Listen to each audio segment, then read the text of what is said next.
اللہ اکبر، یہ جنتی لاٹھی، یہ جنتی عصا کیسا کمال کا تھا کہ کتنے موقع پر حضرت موسیٰ علیہ السلام کو گویا وہ کام آتا تھا جنت سے جو آیا تھا۔ تو ناظرین، حضرت موسیٰ علیہ السلام اس مقدس عصا سے مذکورہ بالا کام نکالتے رہے، مگر جب آپ فرعون کے دربار میں ہدایت فرمانے کی غرض سے تشریف لے گئے اور آپ کو جادوگروں نے جھٹلایا تو آپ کے اس عصا سے اب بڑے بڑے معجزات کا ظہور ہونا شروع ہو گیا۔ اب 3 معجزات کا ذکر قرآن مجید میں موجود ہے۔ آئیے یہ 3 معجزات آپ سنیے اور اللہ کی قدرت کا نظارہ دیکھنے کی اور سمجھنے کی کوشش کریں کہ میرا رب چاہے اپنے نبی پر جب کرم فرماتا ہے تو اس کے عصا سے گویا ایک لکڑی ہے، مگر کیسے کیسے کمالات کا ظہور ہوتا ہے۔ اب ناظرین، اس عصا کے جو 3 معجزات کا ذکر قرآن میں موجود ہے، اس میں سب سے پہلا معجزہ سبحان اللہ، عصا اژدہا بن گیا۔ یہ امیزنگ واقعہ ہے، کمال کا واقعہ ہے، اور عقل حیران ہو جاتی ہے کہ رب عز و جل جب اپنے انبیاء پر کرم فرماتا ہے تو ان سے منسلک لکڑی جو ہے، بظاہر تو وہ لکڑی تھی نا، مگر کیسے کمالات کا ظہور ہوا۔ قرآن میں کس انداز میں رب نے اس معجزے کو بیان کیا، آئیے سورہ طٰہٰ پارہ ہے 16 آیت نمبر 65 تا 70، ان 6 آیتوں کی پہلے تلاوت سن لیتے ہیں، ترجمہ سن لیتے ہیں، پھر میں انشاءاللہ تفسیر کے کچھ مدنی پھول پیش کرتا ہوں۔ قالوا يا موسى إما أن تلقي وإما أن نكون أول من ألقى قال بل ألقوا فإذا حبالهم وعصيهم يخيل إليه من سحرهم أنها تسعى فأوجس في نفسه خيفة موسى قلنا لا تخف إنك أنت الأعلى وألق ما في يمينك تلقف ما صنعوا إنما صنعوا كيد ساحر ولا يفلح الساحر حيث أتى فألقي السحرة سجدا قالوا آمنا برب هارون وموسى۔ بولے اے موسیٰ، یا تو تم ڈالو یا ہم پہلے ڈالیں۔ موسیٰ نے کہا بلکہ تم ہی ڈالو۔ جبھی ان کی رسیاں اور لاٹھیاں ان کے جادو کے زور سے ان کے خیال میں دوڑتی معلوم ہوئی تو اپنے جی میں موسیٰ نے خوف پایا۔ ہم نے فرمایا ڈر نہیں، بے شک تو ہی غالب ہے، اور ڈال تو دے جو تیرے داہنے ہاتھ میں ہے، وہ ان کی بناوٹوں کو نگل جائے گا۔ وہ جو بنا کر لائے ہیں وہ تو جادوگر کا فریب ہے، اور جادوگر کا بھلا نہیں ہوتا، کہیں آوے تو سب جادوگر سجدے میں گرا لیے گئے۔ بولے ہم اس پر ایمان لائے جو ہارون اور موسیٰ کا رب ہے۔ اس کا واقعہ یہ ناظرین کہ فرعون نے ایک میلہ لگوایا اور اپنی پوری سلطنت کے جادوگروں کو جمع کر کے حضرت موسیٰ علیہ السلام کو شکست دینے کے لیے مقابلے پر لگا دیا۔ اس میلے کے اژدہام میں لاکھوں انسانوں کا مجمع تھا، گویا ایک اژدہام تھا، ایک اسپیکٹیٹرز تھے، چاروں طرف لوگ دیکھنے آئے تھے کہ ہو کیا رہا ہے۔ ایک میلہ کا سما تھا، مقابلہ ہو رہا تھا۔ حضرت موسیٰ علیہ السلام کے سامنے سینکڑوں جادوگر تھے اور وہ اپنے طرح طرح کے جادوؤں کے ذریعے حضرت موسیٰ علیہ السلام پر گویا حملہ کرنے کے لیے تیار تھے۔ حضرت موسیٰ علیہ السلام اکیلے ان کے سامنے ڈٹ گئے۔ جادوگروں نے فرعون کی عزت کی قسم کھا کر اپنی اپنی رسیوں کو زمین پر پھینکا تو دیکھنے والے حیران رہ گئے کہ وہ ساری رسیاں سانپ کی شکل اختیار کر گئیں، اور اب پورے میدان میں وہ سانپ گویا دوڑنے لگے، پھنکارنے لگے۔ سارے لوگ گھبرا گئے کہ اتنے سارے سانپ آ گئے، مگر حضرت موسیٰ علیہ السلام اللہ کی عطا سے اپنی جگہ ڈٹے رہے۔ فرعون بڑا خوش ہو رہا تھا، شادمانی کے شادیانے بجائے جا رہے تھے۔ اس کو گھمنڈ تھا اپنے ان جادوگروں پر کہ اب حضرت موسیٰ کیا کریں گے۔ سینکڑوں ہزاروں سانپ جو ہے حضرت موسیٰ علیہ السلام کی طرف بڑے چلے جا رہے تھے۔ اب حضرت موسیٰ علیہ السلام نے کیا کیا، اللہ کے حکم سے اپنی مقدس لاٹھی، گویا ایک لکڑی ہی تو تھی نا، وہ عصا تھا، آپ نے ان سانپوں کے بیچ میں اس کو رکھ دیا۔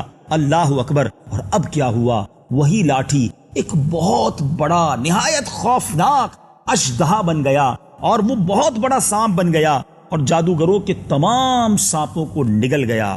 یہ معجزہ دیکھ کر تمام جادوگروں نے اپنی شکست کا اعتراف کیا اور یہ اعتراف کرتے ہوئے سجدے میں گر پڑے. اور ابھی آپ نے قرآن میں سنا وہ سب بآواز بلند یہ اعلان کر رہے تھے آمنا برب ہارون و موسیٰ، یعنی ہم سب حضرت ہارون اور حضرت موسیٰ علیہ الصلوۃ والسلام کے رب پر ایمان لائے. جی ناظرین، یہ ایک معجزہ تھا جو رب عز و جل نے قرآن مجید میں کس شاندار انداز میں بیان کیا.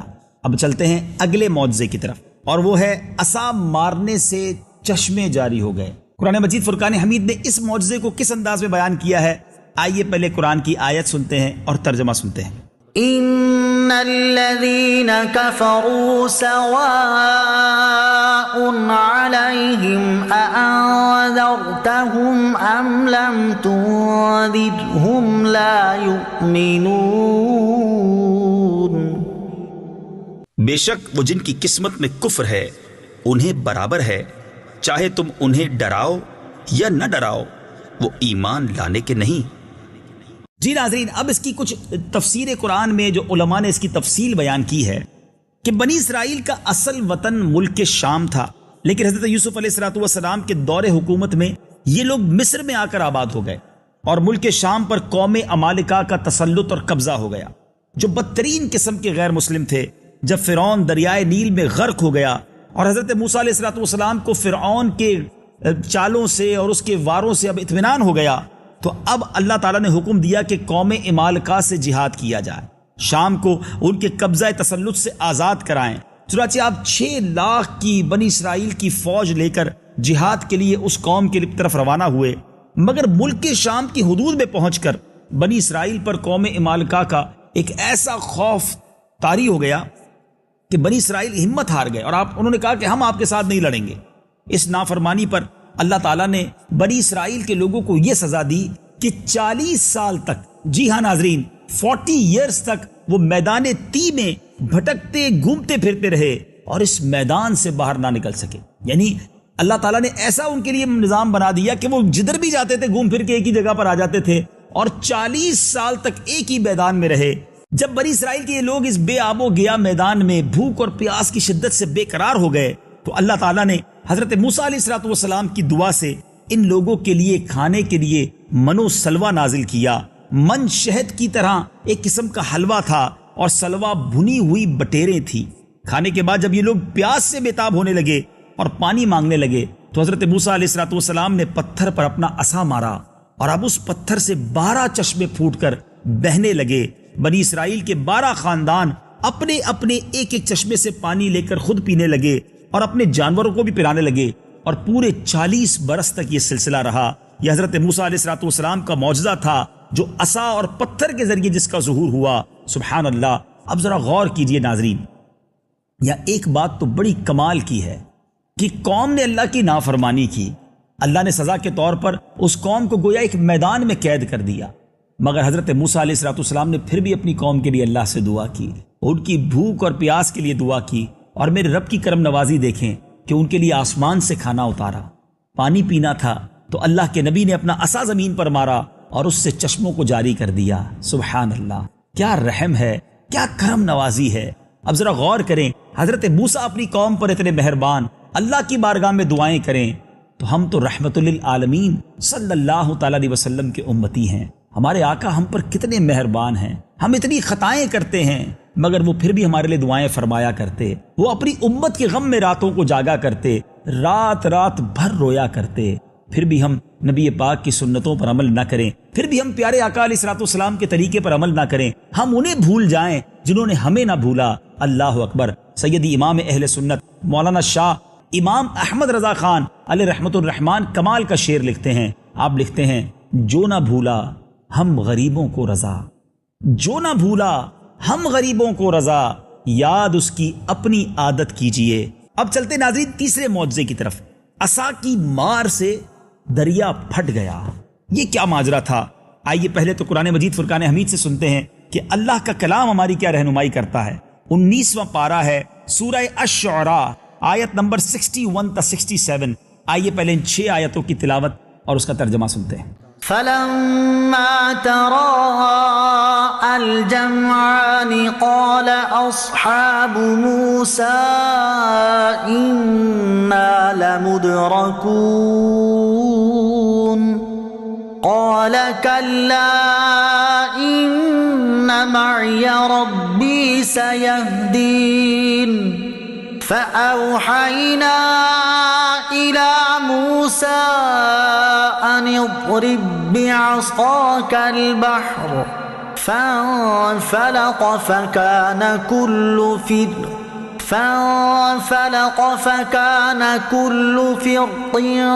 كالطود العظيم وأزلفنا ثم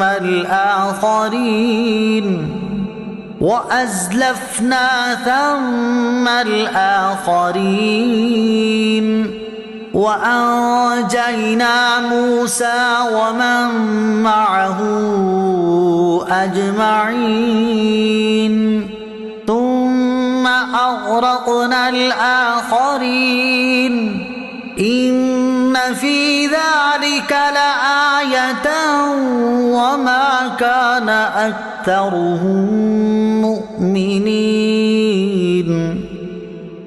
پھر جب آمنا سامنا ہوا دونوں گروہوں کا، موسیٰ والوں نے کہا ہم کو انہوں نے آ لیا۔ موسیٰ نے فرمایا یوں نہیں، بے شک میرا رب میرے ساتھ ہے، وہ مجھے اب راہ دیتا ہے۔ تو ہم نے موسیٰ کو وحی فرمائی کہ دریا پر اپنا عصا مار، تو جب ہی دریا پھٹ گیا تو ہر حصہ ہو گیا جیسے بڑا پہاڑ، اور وہاں قریب لائے ہم دوسروں کو، اور ہم نے بچا لیا موسیٰ اور اس کے سب ساتھ والوں کو، پھر دوسروں کو ڈبو دیا۔ بے شک اس میں ضرور نشانی ہے، اور ان میں اکثر مسلمان نہ تھے۔ جی ناظرین، اب آئیے مفسرین قرآن نے ان آیتوں کے تحت جو واقعہ بیان کیا ہے وہ سنتے ہیں۔ حضرت موسیٰ علیہ السلام ایک مدت دراز تک فرعون کو ہدایت فرماتے رہے، آیات و معجزات دکھاتے رہے، مگر اس نے حق کو قبول نہ کیا، بلکہ اس کی شرارت اور سرکشی اور بڑھتی چلی گئی۔ بنی اسرائیل نے چونکہ اس کی خدائی کو تسلیم نہیں کیا، اس لیے ان مومنین کو بہت ظلم و ستم کا فرعون نے نشانہ بنایا۔ اسی دوران حضرت موسیٰ علیہ السلام پہ یکدم ایک وحی نازل ہوئی کہ آپ اپنی قوم بنی اسرائیل کو لے کر راتوں رات مصر سے ہجرت کر جائیں۔ چنانچہ حضرت موسیٰ علیہ السلام بنی اسرائیل کو لے کر رات میں مصر سے روانہ ہو گئے۔ جب فرعون کو پتا چلا کہ ماجرا کچھ ہے، راتوں رات ہجرت ہو رہی ہے، اپنے لشکروں کو لے کر بنی اسرائیل کی گرفتاری کے لیے چل پڑا۔ جب دونوں لشکر ایک دوسرے کے قریب ہو گئے تو بنی اسرائیل فرعون کے خوف سے چیخ پڑے کہ اب تو ہم فرعون کے ہاتھوں گرفتار ہو جائیں گے، اور بنی اسرائیل کی پوزیشن بڑی نازک تھی۔ اسی عالم میں حضرت موسیٰ علیہ السلام بڑے سیٹسفائیڈ تھے، بڑے مطمئن تھے، اپنی قوم کو تسلیاں دے رہے تھے۔ جب دریا کے پاس پہنچے، دریائے نیل کے قریب پہنچے، اللہ تبارک و تعالیٰ نے حضرت موسیٰ علیہ السلام کو حکم دیا اپنا عصا، اپنی لاٹھی اس دریا پر مارو۔ ناظرین، جیسے ہی آپ نے دریا پر وہ لاٹھی ماری، دریائے نیل کی طغیانی کے دوران اس کے اندر 12 راستے نکل آئے، 12 سڑکیں بن گئیں۔ بنی اسرائیل کی جو قوم تھی ان سڑکوں پر چلتی ہوئی سلامتی کے ساتھ وہ دریا پار کر گئے۔ فرعون جب دریا کے قریب پہنچا اور اس نے دریا میں سڑکوں کو دیکھا تو اپنے لشکروں کے ساتھ فرعون بھی ان کے پیچھے چل پڑا، مگر جب فرعون کا لشکر بیچ دریا میں پہنچا اور حضرت موسیٰ علیہ السلام کی قوم دریا پار کر چکی تھی، تو اب یکا یک دریا کی موجوں نے پورے کے پورے لشکر کو بہا ڈالا، تباہ و برباد کر کے رکھ دیا، اور فرعون اپنے لشکر کے ساتھ اس دریا میں غرق ہو گیا۔ ناظرین، یہ بھی ایک ایسا تاریخی معجزہ ہے کہ آپ کے اس عصا سے دریا میں گویا رستے نکل آئے۔ ناظرین، اس سے بہت ساری باتیں سیکھی جا سکتی ہیں۔ سبحان اللہ، ایک تو اللہ کی قدرت کے کیسے نظارے ہمیں سننے کو مل رہے ہیں۔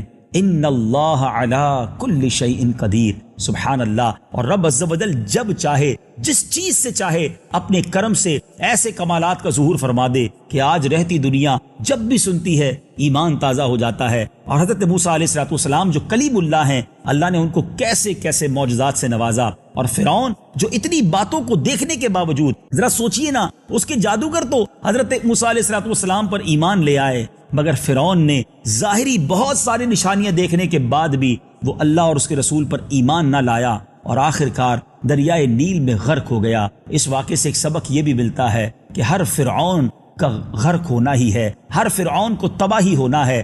اللہ کی بارگاہ میں جو سرکشی کرتا ہے، جو تکبر کرتا ہے، جو باطل ہوتا ہے، کتنا ہی عروج مل جائے، ہر باطل کو زوال ہے، ہر حق کو عروج ہے۔ حضرت موسیٰ علیہ السلام نے ثابت کر دیا کہ بظاہر کوئی بڑی فوج نہ تھی، بظاہر کوئی بڑے ویپنز نہ تھے، سامنے ایک بہت بڑی طاقت تھی، ایک بادشاہ اپنے لشکر کے ساتھ تھا، مگر جو حق پر ہو، اللہ کی رضا پر راضی رہے تو اس کی غیب سے مدد کی جاتی ہے اور اسی کو فتح نصیب ہوتی ہے۔ بظاہر آج مسلمان دنیا میں بڑے پست ہیں، بظاہر آج مسلمان دنیا میں بڑے کمزور ہیں، مگر ناظرین اگر آج بھی ہم اللہ اور اس کے رسول کے طریقے پر عمل کرنے والے بن جائیں، اللہ پر بھروسہ کرنے والے بن جائیں، تو وہ دن دور نہیں ہے کہ مسلمانوں کو پھر عروج نصیب ہوگا۔ مسئلہ یہی ہے کہ درس قرآن اگر ہم نے نہ بھلایا ہوتا، درس قرآن اگر ہم نے نہ بھلایا ہوتا، یہ زمانہ نہ زمانے نے دکھایا ہوتا۔ بہرحال آج کے سلسلے پیغام قرآن میں ہم نے حضرت موسیٰ علیہ السلام کے معجزات کے بارے میں سنا اور اس سے کچھ پیغام لینے کی بھی کوشش کی۔ اللہ مجھے اور آپ کو ہر حال میں اپنا مطیع و فرما بردار بننا نصیب فرمائے، اپنی رضا پر راضی رہنا نصیب فرمائے، کبھی امتحان آ جائے تو امتحان پر ثابت قدمی بھی عطا فرمائے۔ ناظرین آج سیگمنٹ تعارف قرآن میں ہم سورہ فاتحہ کا تعارف سنیں گے۔ سبحان اللہ، اکثر علماء کے نزدیک سورہ فاتحہ مکہ مکرمہ میں نازل ہوئی۔ امام مجاہد رحمۃ اللہ تعالی فرماتے ہیں کہ سورہ فاتحہ مدینہ منورہ میں نازل ہوئی ہے، اور ایک قول یہ ہے کہ سورہ فاتحہ 2 مرتبہ نازل ہوئی، ایک مرتبہ مکہ پاک میں اور دوسری مرتبہ مدینہ منورہ میں۔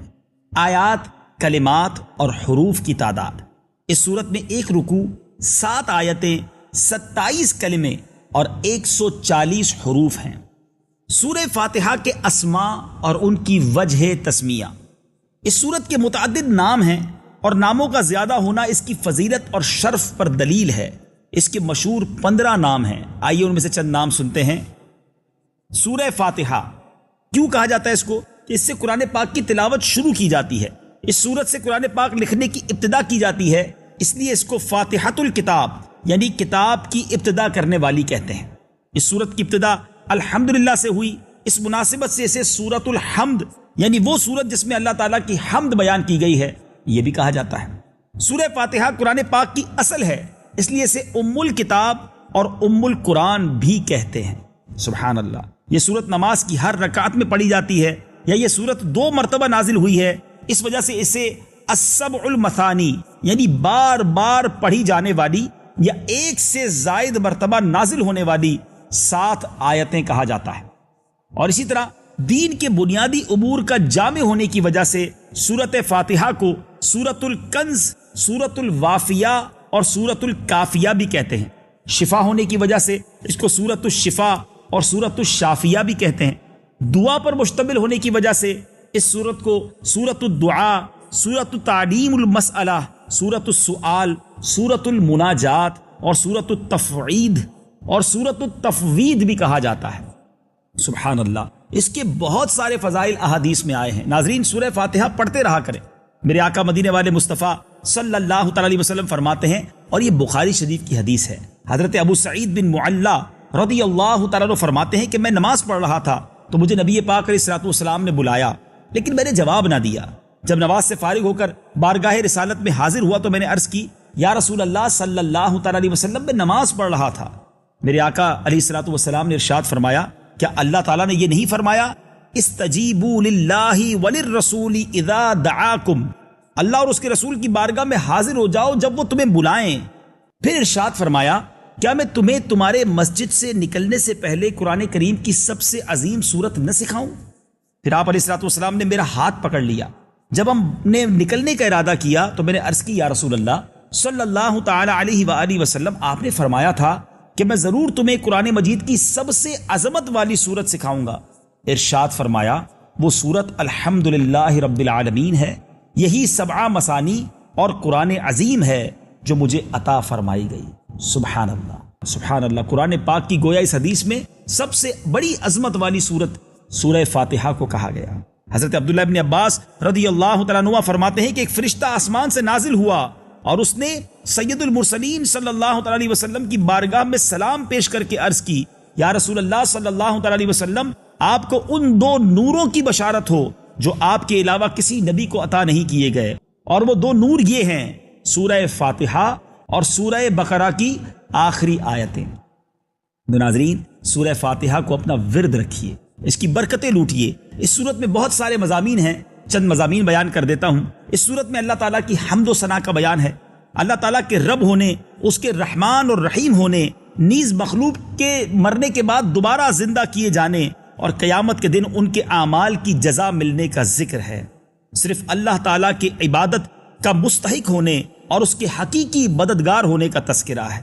دعا کے آداب کا بیان اور اللہ تعالیٰ سے دین حق اور صراط مستقیم کی طرف ہدایت ملنے، نیک لوگوں کے حال سے موافقت اور گمراہوں سے اجتناب کی دعا مانگنے کی تعلیم ہے۔ رب کریم مجھے اور آپ کو قرآن پاک سے سچی محبت عطا فرمائے۔